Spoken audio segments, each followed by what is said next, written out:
ഇത്രയും നല്ല ചേർച്ചയുള്ള ജാതകം എന്റെ ജീവിതത്തിൽ കണ്ടിട്ടില്ല എന്നാണ് ജ്യോതിഷര് പറഞ്ഞത്.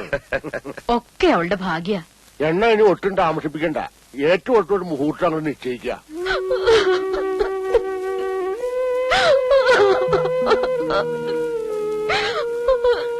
നീ എന്താ മോളെ പറയുന്നേ? എനിക്കിപ്പോ കല്യാണം വേണ്ടമ്മ, എനിക്കിനി പഠിക്കണം. പഠിച്ചു നോക്കാൻ മതി അച്ഛനിപ്പോ പറഞ്ഞില്ലേ? എനിക്കിനി പഠിക്കണം. വെറുതെ അച്ഛനോട് വാശി പഠിപ്പിക്കണ്ട. അച്ഛന്റെ സ്വഭാവം നിനക്കറിയാലോ. എന്താ ഇവിടെ കരയല്ലേ? അവക്കിപ്പോ കല്യാണം വേണ്ടത്രേ, ഇനിയും പഠിക്കണമെന്ന്. ഓ, പഠിച്ചിനി വലിയ കളക്ടറാവാൻ പോവല്ലേ?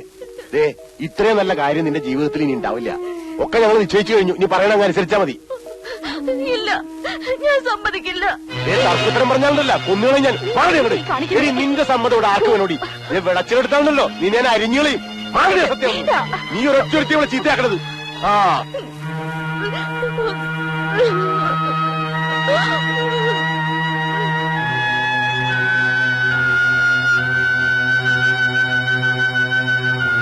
ഒന്ന് വേഗം ആവട്ടാ. നല്ല ഒന്നാം തരം തറവാടാ. ഇട്ടുകൂടാൻ ആവശ്യത്തിന് പണം. ഒക്കെ അവളുടെ ഭാഗ്യ. അത് പിന്നെ അങ്ങനെയല്ലേ വരൂ. തറവാടും തമ്മിലല്ലേ ചേരൂ. ഇനി 3 ദിവസമല്ലേ ഉള്ളൂ കല്യാണത്തിന്. അതാണ് പ്രശ്നം. 100 കൂട്ടക്കാരെങ്കിലും ചെയ്തു തീർക്കാനുണ്ട്. കുറിയൊക്കെ അടിച്ചു കിട്ടി. കുറച്ച് കുറി നിന്നെ ഏൽപ്പിക്കാം. അതെല്ലായിടത്തുനിന്ന് എത്തിക്കണേ. നിന്റെ പേരിൽ ഒരെണ്ണം എഴുതിയെടുത്തോ. അല്ലെങ്കിൽ വേണ്ട, വെറുതെ എന്തിനാ ഒരു കാർഡ് കളയണേ. പിന്നെ 1-2 ദിവസം മുമ്പ് തന്നെ നീ അങ്ങ് പോരെ. ഒരൊറ്റ പണിക്കാരെ കിട്ടാനില്ല. പണിക്ക ആള് വേണേ. പിന്നെ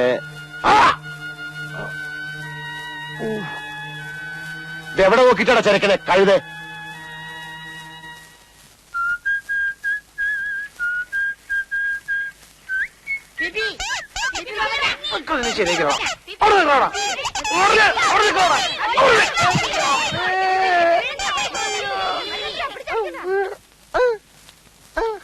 ഈ അവസ്ഥയിൽ എന്നെ ആരെങ്കിലും കണ്ട ധർമ്മം തരും. എന്ത് പറ്റി പാപ്പച്ച? എന്തു പറ്റിന്നുള്ള വീട്ടിൽ ചെന്ന് നോക്കിയാലേ പറയാൻ പറ്റുള്ളൂ. നമ്മുടെ കുമാരൻ അവിടെ പോയി. അവനെ നല്ല സുഖമില്ലാന്നും പറഞ്ഞ് നേരത്തെ കടടച്ചു പോയി.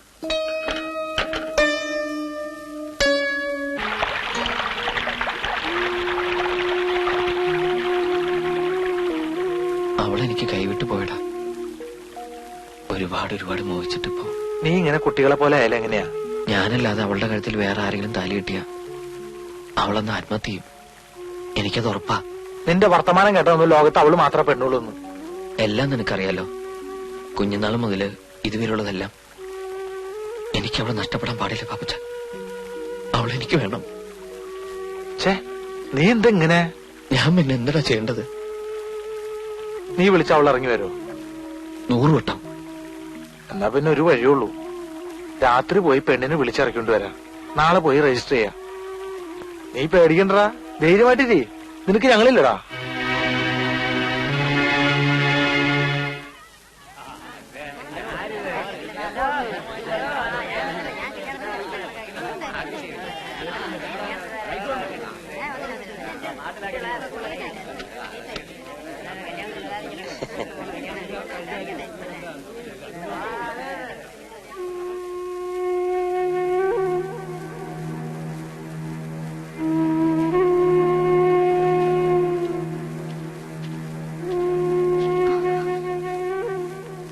പോയി ആരെങ്കിലും ഉണ്ടോ നോക്കിട്ട് വരാം. ടാക്സിക്കാരൊക്കെ രാവിലെ തന്നെ എത്തൂലേ?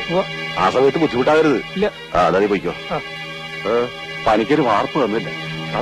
ഇല്ല, ഞാൻ വരാം. എനിക്ക് നേരത്തെ അറിയാതെ അയാൾ തരില്ല എന്ന്. നേരിട്ട് കണ്ടു കഴിഞ്ഞാൽ പിന്നെ നിവൃത്തിയില്ലല്ലോ.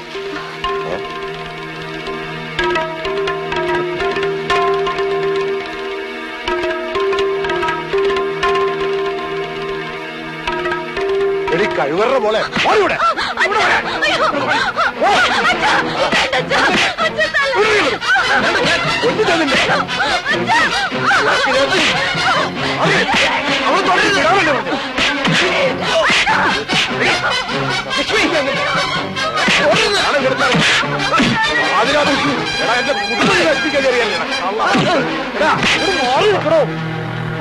ഇവരെന്റെ മോളുടെ തൊട്ടുപോരുത്. ഇവരെന്റെ മോളുടെ ജീവനം നശിപ്പിക്കാൻ നോക്കിയാ തന്റെ മോളെ. അതിന് ഇവനെ മാത്രം കുറ്റം പറഞ്ഞിട്ട് കാര്യമില്ല. തന്റെ മോൾക്കും കൂടി ഇഷ്ടണ്ടായിട്ടില്ല അവൾ ഇറങ്ങിപ്പോന്നെ. ഇക്കടക്കിന് വേറെ എന്തൊക്കെ നടന്നിട്ടുണ്ടെന്ന് ആർക്കറിയാം. കുറുപ്പേട്ട കല്യാണത്തിന്റെ തലേന്ന് കാമുവിന്റെ കൂടെ കിടന്ന പെണ്ണെന്ന് പറഞ്ഞ ആണുങ്ങൾ ആരും കെട്ടാൻ തയ്യാറാവൂല. അത് ശരിയാ. അതുകൊണ്ട് ഈ പന്തൽ വെച്ച് നാളെ ഇവരുടെ കല്യാണം നടക്കട്ടെ. ഇവള് കെട്ടിത്തൂക്കി ചത്താലും ശരി, ഈ പിഴച്ചവന് ഞാൻ കൊടുക്കൂല. ഇവൻ ആരാന്നറിയോ നിങ്ങക്ക്? വർഷങ്ങൾക്ക് മുമ്പ് ക്ഷവരക്കാരൻ നാണപ്പൻ ഗർഭിണിയായ മകളെ കൊണ്ട് നാട്ടിൽ വന്നപ്പോ കേറിക്കിടക്കാൻ ഇടം കൊടുത്തത് എന്റെ അച്ഛനാ. കട നടത്താൻ മുറി കൊടുത്തത് ഞങ്ങളുടെ ഘട്ടത്തിലാ, മനുഷ്യത്വം വിചാരിച്ച്.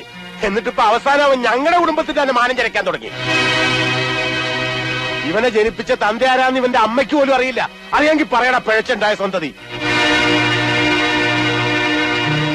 തന്തയ്ക്ക് പറക്കാത്തൊരു നിങ്ങൾ ആരെങ്കിലും നിങ്ങളുടെ മക്കളെ കൊടുക്കുവോ?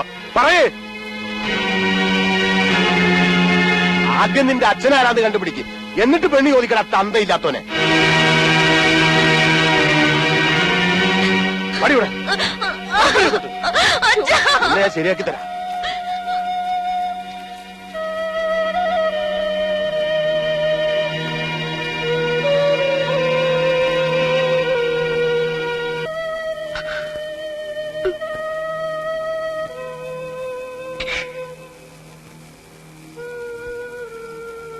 പലപ്പോഴും ഞാൻ ചോദിച്ചിട്ടുണ്ട്. അപ്പോഴൊക്കെ ഒരു കരച്ചിലായിരുന്നു അമ്മയുടെ മറുപടി. പക്ഷെ ഇന്ന് ഒരു ഗ്രാമം മുഴുവൻ നോക്കി നിൽക്കുക. എന്നെ തന്നില്ലാത്തൊന്ന് വിളിച്ച് ഇതിലും ഭേദം ജനിച്ചപ്പോ തന്നെ എന്നെ കൊല്ലായിരുന്നില്ല അമ്മ. എല്ലാം എനിക്ക് നഷ്ടപ്പെട്ടിട്ടേ ഉള്ളൂ. എല്ലാം.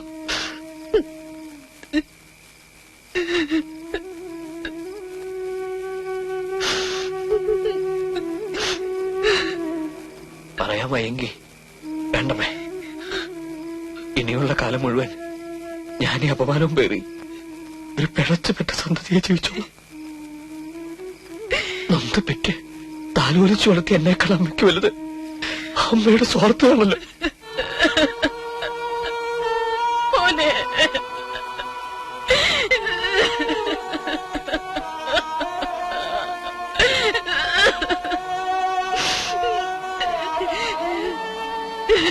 അമ്മ കരയരുത്. എനിക്ക് അച്ഛനില്ലെന്നല്ലേ ഉള്ളൂ, അമ്മയുണ്ടല്ലോ. ഞാൻ ഒരിക്കലും അമ്മ വിട്ടു പോവില്ല. അങ്ങനെ പോയ ഈ ലോകത്ത് എനിക്കിന് വേറെ ആരും ഉണ്ടാവില്ല അമ്മ.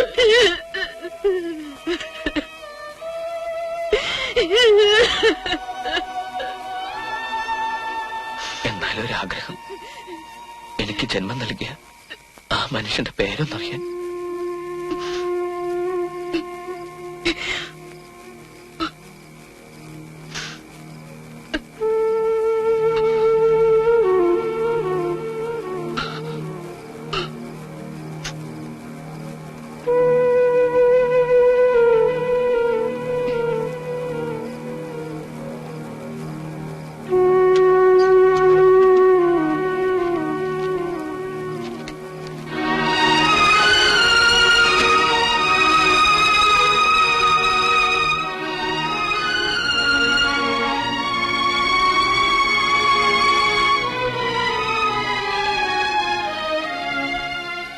നീ നിന്റെ അച്ഛനെ അപമാനിക്കില്ലെന്ന് അമ്മയ്ക്ക് സത്യം ചെയ്തു തരണം.